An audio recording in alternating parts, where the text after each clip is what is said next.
Chandrayaan 3 mission रहा सफल, तो क्या चांद पर कॉलोनी काटने की खुल सकती है राह? क्या भविष्य में मंगल पर जाने वाले रॉकेट चांद से ईंधन लेकर भर पाएंगे उड़ान? क्या चांद पर माइनिंग करने वाला देश पा लेगा अकुत परमाणु ऊर्जा की कुंजी? चांद के पास ऐसा क्या है जिससे इंसानों को होगा फायदा? जानिए क्यों किया जा रहा है यह मून मिशन, क्यों है इतना जरूरी। चंद्रयान 3 मिशन से भारत को बहुत उम्मीदें हैं। चांद पर विक्रम लैंडर की सॉफ्ट लैंडिंग होना पूरे देश के लिए खुशी की बात होगी। इसके बाद लैंडर से इसरो का बनाया 6 पहियों वाला रोवर बाहर आएगा और चांद की जमीन पर घूमकर डेटा इकट्ठा करेगा। चंद्रयान 3 मिशन के सफल होने के मायने एक वैज्ञानिक उपलब्धि से कहीं आगे है, पर कैसे, चलिए आपको समझाते हैं। चंद्रयान 3 को 14 जुलाई 2023 की दोपहर 2:35 पर पृथ्वी से लॉन्च किया गया। 19 अगस्त की मध्यरात्रि के बाद रात 1:50 पर चंद्रयान की गति कम करने के लिए दूसरा और फाइनल डिबूस्टिंग ऑपरेशन शुरू हुआ। अब लैंडर चांद से 25 किलोमीटर की न्यूनतम दूरी और 134 किलोमीटर की अधिकतम दूरी वाले ऑर्बिट में है। लैंडर के इंस्ट्रूमेंट्स की जांच के बाद अगर सब कुछ ठीक रहा तो 23 अगस्त को शाम 6:04 पर चांद के दक्षिणी ध्रुव के इलाके में सॉफ्ट लैंडिंग करेगा, मतलब हौले से चांद की जमीन पर कदम रखेगा। ये मिशन सफल हुआ तो अमेरिका, रूस और चीन के बाद भारत ऐसा करने वाला चौथा देश बन जाएगा। लेकिन ये होड़ किस लिए है? करोड़ों खर्च करके चांद के दक्षिणी ध्रुव पर क्या ढूंढा जा रहा है? इस तरह के सवाल सभी लोगों के मन में है। असल में चंद्रमा के दक्षिणी ध्रुव के कई बड़े हिस्सों पर मौजूद क्रेटर अरबों वर्षों से सूर्य की रोशनी से अछूते हैं। कह लीजिए कि वहां एक किस्म की परमानेंट शैडो है। कभी सूरज का प्रकाश नहीं पड़ा, इसीलिए चांद के दक्षिणी ध्रुव का तापमान काफी कम है। इसीलिए ये माना जा रहा है कि यहाँ के क्रेटर्स में बर्फ मिल सकती है। इसीलिए सारे ताकतवर देशों ने अपने मून मिशंस में चांद के दक्षिणी ध्रुव पर फोकस किया, छानबीन की। इनमें 1998 में गया अमेरिका का लूनर प्रोस्पेक्टर, 2009 में गया LRO, 2009 में ही गया एलक्रॉस, 2018 में गया चीन का चेंगई 4 और 2008 में गया भारत का चंद्रयान 1 प्रमुख है। चांद के दक्षिणी ध्रुव के क्रेटर्स की रचना अपने में अनूठी है और वहां हमारे सौर मंडल के पैदा होने से जुड़े सबूत मिल सकते हैं।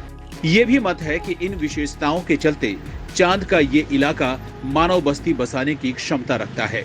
दुनिया के दूसरे कई देशों की अंतरिक्ष एजेंसियां और निजी कंपनियां चंद्रमा के इस क्षेत्र का पता लगाने के लिए मिशन की योजना बना रही हैं। लेकिन चंद्रयान 3 मिशन से सीधे तौर पर कोई चीज नहीं मिलने जा रही। पहले के अभियानों की तरह ये एक खोजी अभियान है, एक एक्सपेरिमेंट है। इसीलिए इस मिशन से मिलने वाला डेटा भविष्य में चांद को लेकर बड़ी संभावनाओं के रास्ते खोल सकता है और चांद की नई जानकारियां सामने आने से पृथ्वी पर चांद के प्रभाव को बेहतर तरीके से समझा जा सकेगा। चांद के दक्षिणी ध्रुव की मिट्टी और चट्टानों के केमिकल टेस्ट से उस इलाके की भौगोलिक विशेषताओं और वातावरण की जानकारी मिलेगी। भविष्य में चांद पर इंसानों को भेजने के मिशन आसान होंगे। निजी संस्थाओं के लिए मून मिशन एक व्यवसाय की तरह उभर रहा है। इसमें भी बढ़ोतरी होगी। ये तो इस मिशन के सीधे फायदे हैं, जो डेटा इकट्ठा होगा उससे मिलने वाले फायदे। लेकिन भविष्य को लेकर कुछ दूरगामी और बड़ी उम्मीदें भी हैं। चांद पर जीवन की संभावना ढूंढ रहे वैज्ञानिक ये मानते हैं कि चांद पर तापमान पृथ्वी की तरह जीवन के योग्य नहीं है। चांद पर तापमान बहुत तेजी से बदलता है। दिन में चांद 127 डिग्री सेल्सियस तक गर्म, जबकि रात में -173 डिग्री सेल्सियस तक ठंडा रहता है।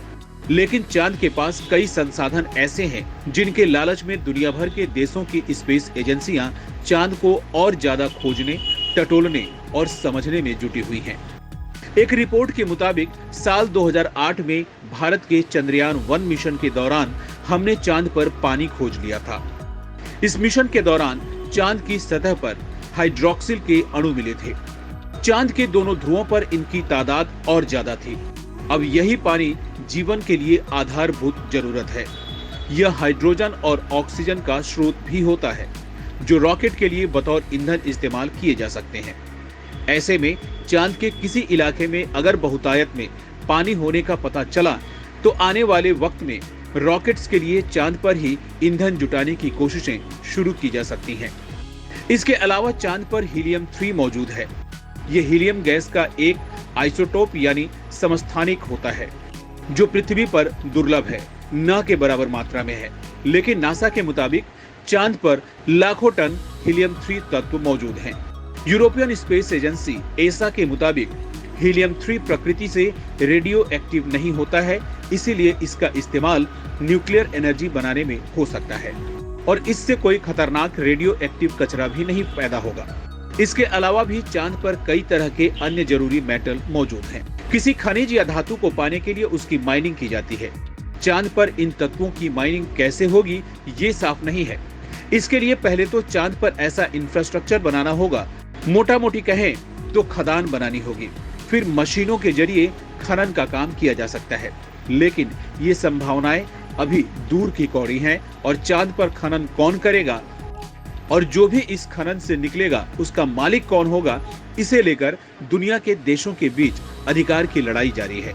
साल 1966 में United Nations outer space treaty में कहा गया है कि दुनिया का कोई भी देश चांद या किसी भी और खगोलीय पिंड पर अधिकार का दावा नहीं कर सकता और अंतरिक्ष में जो भी रिसर्च या खोजबीन होगी उससे सभी देशों का फायदा होना चाहिए। इसके बाद साल 1979 में मून एग्रीमेंट हुआ। इसमें भी कहा गया कि चांद का कोई हिस्सा किसी देश या संस्था की प्रॉपर्टी नहीं हो सकता। इसी तरह साल 2020 में अमेरिका ने आर्टेमिस एकॉर्ड्स की घोषणा की। इसके जरिए चांद पर सेफ्टी जोन बनाने की बात कही गई। भारत सहित कई देश इस पर दस्तखत कर चुके हैं, लेकिन अभी रूस और चीन इस समझौते से दूर हैं।